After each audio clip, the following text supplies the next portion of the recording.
Bienvenue à bord du vaisseau Hyper Sans Cesse.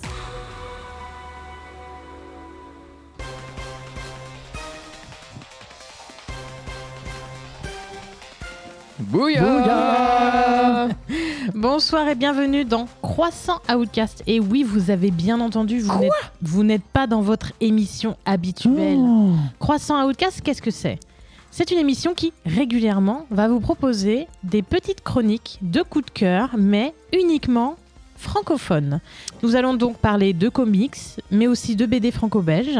Le but du jeu, ça va être de vous partager des livres que nous avons lus et aimés sous forme de courts petits avis dont nous discuterons ou pas. Voilà, la seule contrainte, c'est que ce soit en langue française. Je vais donc, maintenant que je vous ai expliqué le concept, je vais donc passer la parole à Regen. Hello, donc effectivement, c'est ambiance coup de cœur. Exactement. Tout à fait. Et donc moi, je vais démarrer avec, sans transition, comme on dit par chez moi, avec le dernier jour de H.P. Lovecraft. Donc c'est une BD sortie chez 404 Comics en octobre de l'année dernière, en octobre 2023. C'est un one-shot au prix de 24,95 € pour les informations pratiques. C'est un titre écrit et dessiné par le duo Romuald Gulivo et Jakub Rebelka, qui, comme son nom l'indique, revient autour du dernier jour du célèbre auteur H.P. Lovecraft. Donc, au niveau du style, c'est une biographie fiction, si on peut dire ça comme ça. Et donc le pitch de départ, c'est qu'on sait assez peu de choses en fait sur le dernier jour de Lovecraft.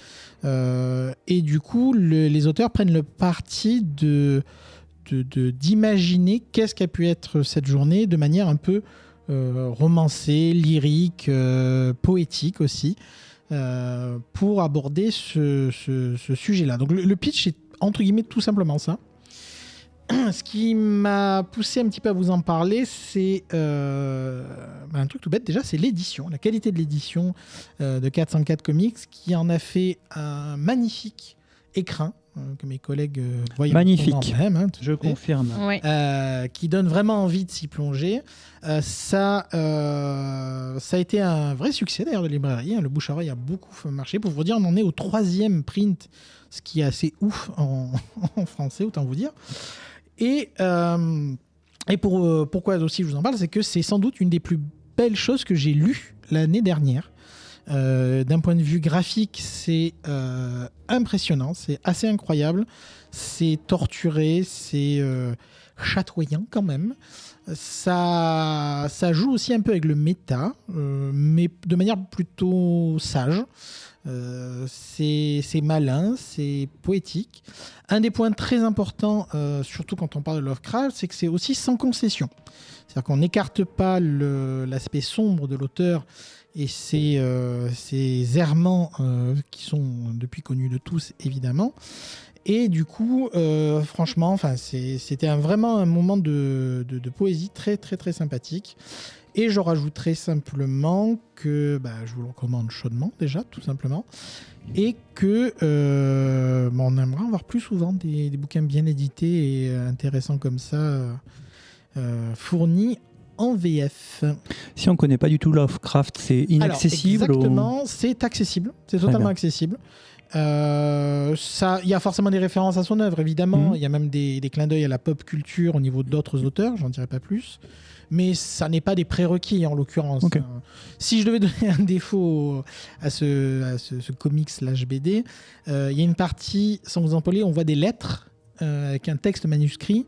La police d'écriture, il faut être bien concentré, c'est lisible, mais voilà, il faut pas s'endormir sur le bouquin. Voilà. C'est une lecture exigeante. Alors, sur la partie visuelle, oui, tout à fait. Est-ce que quelqu'un d'autre l'avait lu autour de la table ? Oui.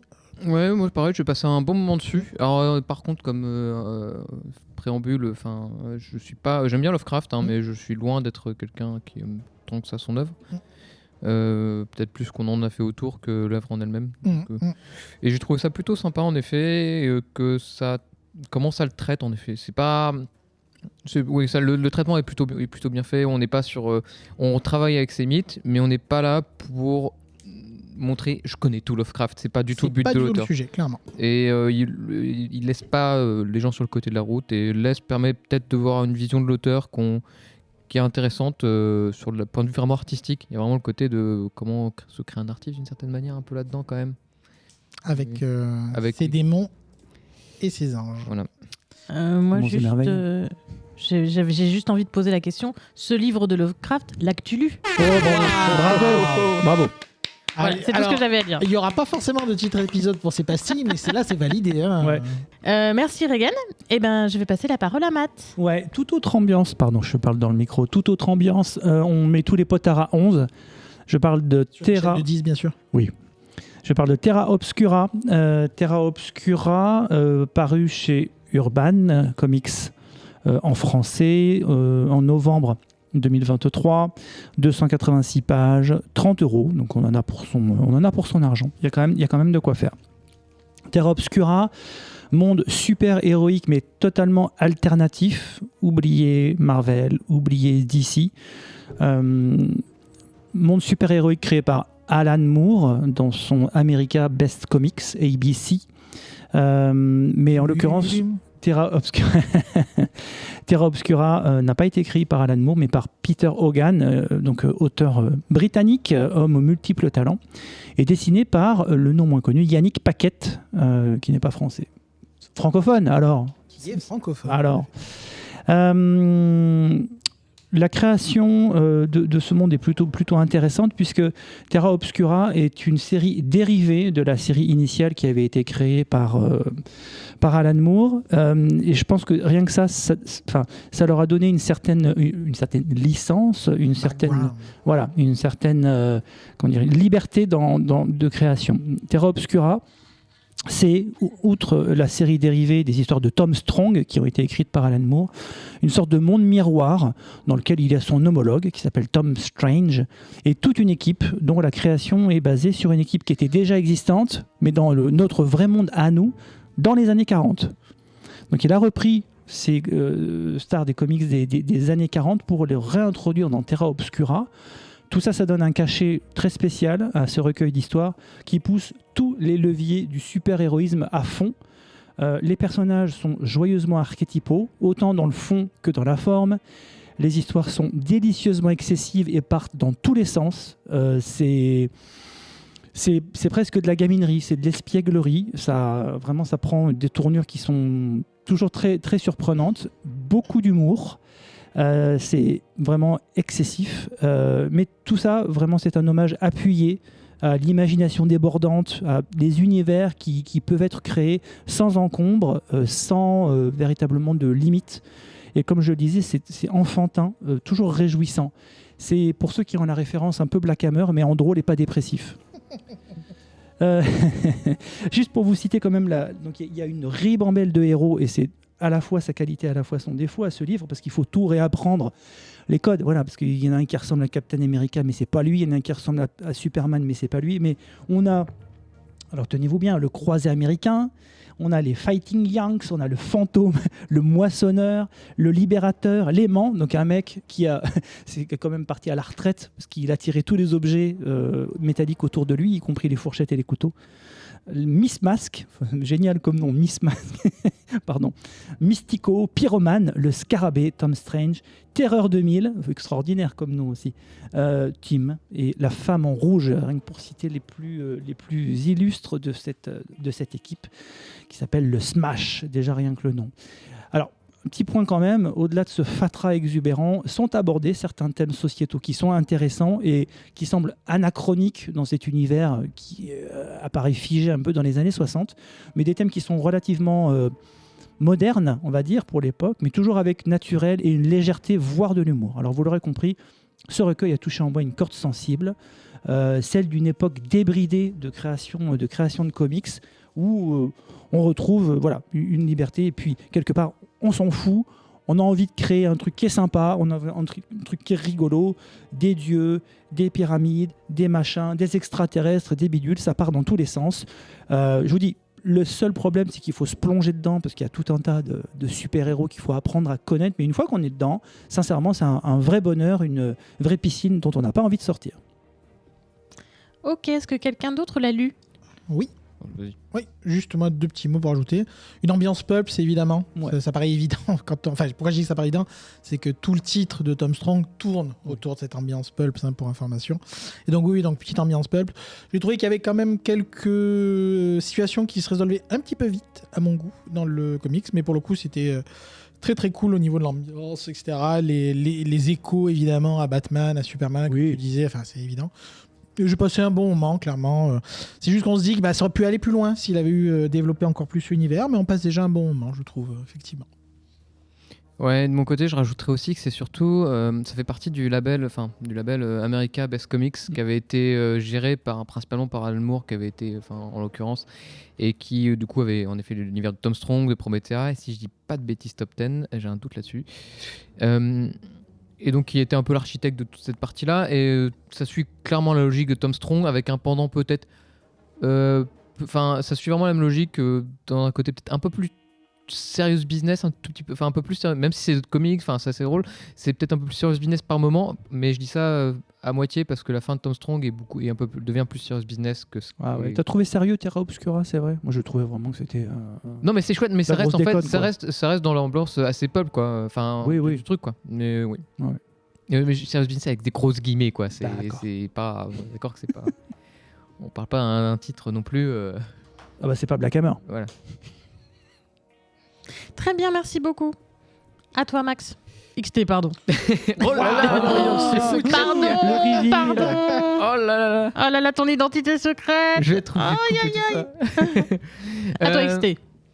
Alors, moi, je vous parlais de Nemesis. Alors, je vous parle de Nemesis, qui est une œuvre qui me tient beaucoup à cœur. Parenthèse pour vous dire qu'autour de cette table, XC nous en a parlé quelques fois.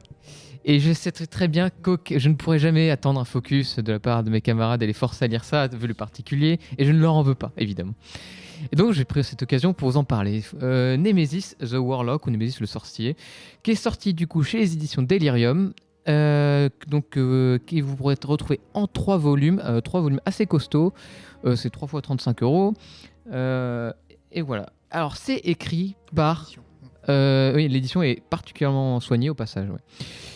C'est écrit par Pat Mills. Pour ceux qui ne connaissent pas Pat Mills, c'est le créateur de 2000 AD, qui est un magazine pulp, science-fiction, qui peut être l'équivalent Métal Hurlant anglais, donc de l'époque. Où le Sir Hogan a écrit, dans 2000 AD. Oui, ça aussi. Et qui a été aussi créé par John Wagner, qui lui aura créé, comment il s'appelle, Judge Dredd. C'est dessiné aussi, il y a des gros noms au dessin et faut vraiment le noter. On a du Kevin O'Neill, du Redondo et du Brian Talbot, et je peux vous dire qu'ils se sont donnés à fond. Ça reste en noir et blanc, quasiment toute l'œuvre, donc ça respecte à peu près. Le noir et blanc, c'est ce qui caractérisait le 2000 AD à l'époque. Le papier, c'était pas cher à imprimer, il fallait en imprimer par dizaines. Vu le succès, ça reste un côté. Donc, on est sur une série qui a un côté très sériel. Donc, c'est-à-dire qu'on va avoir des numéros ou quelques numéros qui vont avoir un début, une fin. Et en fait, au fur et à mesure que la série va continuer, on aura des arcs beaucoup plus complets, beaucoup plus riches. Et donc, de quoi ça parle ? Concrètement, ça va parler d'un de mes kinks préférés. C'est dès que ça parle de nazis qui se font péter la gueule. Ah. Sauf que là, c'est avec des nazis de l'espace. Et en fait, on y va jusqu'à la caricature et ça marche très très bien. Donc, on suit notre personnage de Nemesis, le sorcier, qui est une forme un démon en fait, c'est littéralement un démon un peu anti-héros, une espèce de justicier de la liberté, mais qui a pas de scrupules. C'est pas ptérodactyle qu'on voit sur les. En fait c'est pas un ptérodactyle, c'est une forme phallique de visage quoi. Et D'accord. et c'est un peu, je crois qu'il y a toute une histoire sur ça, sur le côté phallique justement du visage. En l'occurrence, on est sur le truc d'époque. Et on parle donc du coup de ce fameux justicier qui va en fait s'amuser à défoncer toute œuvre, tout essai de Torquemada. Torquemada, donc, qui est un nom d'un inquisiteur espagnol, Torquemada qui va diriger la planète Termite. Cette planète Termite où un peuple voue un culte à leurs dirigeants. Évidemment, nous parlons bien de fascisme. Ils portent tous quasiment une toge façon Ku Klux Klan. Ce n'est pas du tout subtil et c'est très bien comme ça. C'est aussi ce qu'on aime beaucoup. Alors, ce qu'en fait, au début, quand même, les personnages on n'est pas sur du développement de personnages très puissant, on est surtout sur une création d'univers très très riche. C'est vraiment ce qui caractérise tout ce qui est 2000 AD. On va parler donc de quelque chose qui est. On va rentrer dedans, on va faire des thèmes sociaux rentre dedans et on va le faire avec de la science-fiction très pulp qui marche bien. On n'est pas là pour dans la subtilité et ça marche très bien parce que là, moi, je veux dire, je prenais beaucoup de plaisir à regarder des nazis se faire tabasser la tronche et au fur et à mesure surtout ça devient vraiment riche, ça part un peu dans tous les sens mais dans le bon sens. On a des arcs un peu psychédéliques, on a des choses on apprend on commence à avoir de la tendresse pour nos personnages au final qui se découvrent une famille qu'on n'a pas au début. On sent que le titre en fait a commencé à grandir au fur et à mesure de l'histoire. Et donc oui, comme je disais, ça part un peu loin de un moment on peut avoir des personnages morts qui vont revenir sur tout un côté magique, etc. Mais ce côté peuple de planète qui est dirigé par des nazis, par ces nazis de l'espace, et par un mec qui est juste là, qui vient juste les faire chier, il vient juste là pour les emmerder, quoi. Ça, c'est une espèce de plaisir assez particulier. Et bref, du coup, je recommande particulièrement ce titre, j'adore ça, c'est quelque chose que j'aime beaucoup. C'est comme je rappelle, une superbe édition. Si vous pouvez le lire, allez-y. Et il y a vraiment un arc narratif qui se construit au fur et à mesure sur le long terme. C'est peut-être moins le cas au début, mais ça se construit vraiment et ça se tient de bout en bout, quoi. On a une vraie fin, etc. Donc ouais. C'est complet en 3, tu as dit, c'est ça? Exactement. Okay. 3, ouais. Est-ce que quelqu'un d'autre l'a lu? Pas pour ce coup-là, non. Ok. Très bien. Eh bien, pour ma part... Et toi donc? Notre liste. Je vais vous parler d'une BD que j'ai adorée qui s'appelle Le Prince et la Couturière. Donc c'est une BD d'une autrice et dessinatrice en l'occurrence qui s'appelle Jen Wang, qui est américaine, qui vit à Los Angeles, qui a fait, franchement c'est quoi? C'est son 4e ou 5e bouquin et elle a fait un webtoon, je compte comme un bouquin, un webtoon, sur des supports différents, etc. Mais pas forcément quelqu'un dont la carrière a été très longue, on va dire. Et pourtant, elle nous a pondu un punaise de bijoux, pour rester poli. Alors, le livre a d'abord été édité aux États-Unis dans une petite maison d'édition qui s'appelle First Second Books. Et il est édité en France en 2018 aux éditions Aquileos. Donc il fait 277 pages, c'est un beau bébé et vous pouvez l'obtenir pour 19,90 € ou un peu moins cher si comme moi vous l'achetez en seconde main. Alors, Le Prince et la Couturière, qu'est-ce que ça raconte? Ça se passe dans une belle Europe un petit peu fantasmée de la fin du 19e siècle. C'est l'histoire d'une jeune couturière qui s'appelle Frances, qui un jour reçoit une commande. Il y a un grand bal qui est organisé pour trouver une future épouse au prince du coin. Il y a une dame de la haute société qui débarque et qui dit à Frances: ma fille a besoin d'une robe, faites-lui une robe. Donc Frances s'exécute et elle voit bien que la jeune fille, la robe que lui a prévue sa mère, ça l'intéresse pas du tout. Elle a vraiment des idées très fantasques. Donc Frances décide de répondre aux désirs de la jeune fille plutôt que de la mère. Ça en résulte un scandale dans la haute société puisque la robe fabriquée par Frances est incroyablement belle mais incroyablement scandaleuse. Donc gros tollé. Dès le lendemain, c'est la panique dans son atelier et elle est menacée d'être virée. Enfin, c'est la grosse engueulade par son patron, etc. Tout va mal jusqu'à ce que débarque un domestique qui lui dit: voilà, moi je travaille pour une mystérieuse cliente qui veut vous engager. Vous ne savez pas qui c'est, je n'ai pas le droit de vous dire qui c'est, mais est-ce que vous voulez travailler pour nous? Donc Frances, elle a le choix entre rester dans l'atelier où on bride sa créativité et aller rencontrer cette mystérieuse cliente. Elle décide bien évidemment de partir à l'aventure et elle va à la rencontre de cette cliente. Sauf que lors du rendez-vous, quelle n'est pas sa stupeur quand elle se rend compte à la suite d'une chute accidentelle, entre guillemets, parce qu'elle est masquée, la cliente, et en fait elle se rend compte que la cliente est en fait un client. Et non seulement c'est un client, mais c'est en plus Sébastien, le prince du royaume de Belgique, le fameux à qui on cherche une femme lors des bals organisés par ses parents. On découvre que Sébastien a une double vie et que la nuit, il met perruque et robe, puisqu'il adore se travestir, pour aller parcourir la ville et profiter de la vie culturelle et de la vie mondaine qui lui est offerte. Il va donc mettre Frances dans la confidence et Frances, qui a des talents incroyables, va mettre donc ses petites mains au service de ce prince et de son double qui s'appelle donc Lady Crystalia, qui est donc une sublime rousse avec des robes fantastiques, voilà. Et c'est déjà pas mal pour le pitch, mais on n'en est pas loin dans le bouquin. Il se passe des tas de choses après, donc que je vous laisserai découvrir. Ouais. L'édition est super belle, elle est super bien. Bon, comme j'ai dit, c'est 277 pages, donc ça pèse un peu son poids. Mais ça se lit vite parce que c'est très fluide. Les dessins sont super mignons. Moi, j'ai cru que c'était du franco-belge à la base. Pas du tout que c'était de la BD américaine. On est dans un style vraiment...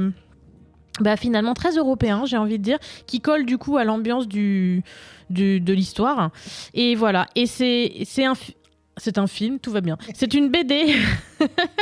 C'est une BD qui a beaucoup de problématiques. Ça traite bien évidemment du travestissement, de la mode. Les robes sont magnifiques. Ça traite évidemment de la différence. Ça traite de la dualité pour Sébastien entre ses obligations d'héritier de la couronne et son désir de liberté. Mais ça traite également de la famille et de l'acceptation de soi et de soi par les autres, de la tolérance et des rapports parents-enfants. Good vibe inside. Voilà, donc c'est un petit bonbon. C'est une expression que j'utilise souvent, mais c'est vrai, c'est plein de bonnes émotions quand même. Malgré les problématiques qui sont on marche un peu sur un fil de temps en temps. Moi, j'ai pleuré. Voilà. Je me suis laissée submerger par l'émotion à certains moments parce que c'est vraiment très prenant. Et voilà. Et si ça peut vous achever de vous convaincre, enfin achever de vous convaincre plutôt, parce que je vais éviter de vous achever, restez avec nous. Vu le poids du bouquin, ça peut. Hein. Un coup sur le coin de la tête, ça peut faire mal. Juste pour vous dire à quel point c'est un succès d'estime par ses pairs et par le public. Il a notamment eu 2 prix. Il a eu le prix Eisner de la meilleure publication pour ados en 2018. Donc le prix Eisner, je rappelle que c'est un des plus grands prix de BD au monde. Les Oscars des comics. Un peu les Oscars des comics, ouais. Et il a eu également le Fauve Jeunesse à Angoulême la même année. Donc pareil, prix très prestigieux.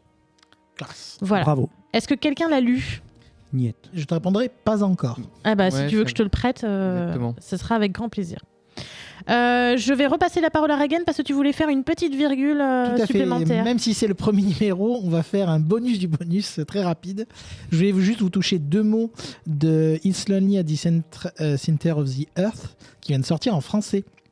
Alors évidemment, je vais pas vous en reparler en détail puisque vous pouvez écouter le Comics Outcast numéro 206 où nous l'avions focus. Pour avoir tous les détails, spoiler alerte, nous avons surkiffé. Non, c'est juste effectivement pour vous signaler que c'était sorti. Donc c'est chez iComics. C'est sorti le 17 janvier 2024. C'est à 27,95 €. C'est un one-shot. Je vais juste rappeler quand même que c'est un récit autobiographique sur notamment le sujet de la dépression, le syndrome de l'imposteur, tout ça. C'est un must-have que vous devez lire. Qui fait du bien, qui met pas forcément bien initialement, mais qui est très touchant et qui est très marquant comme lecture.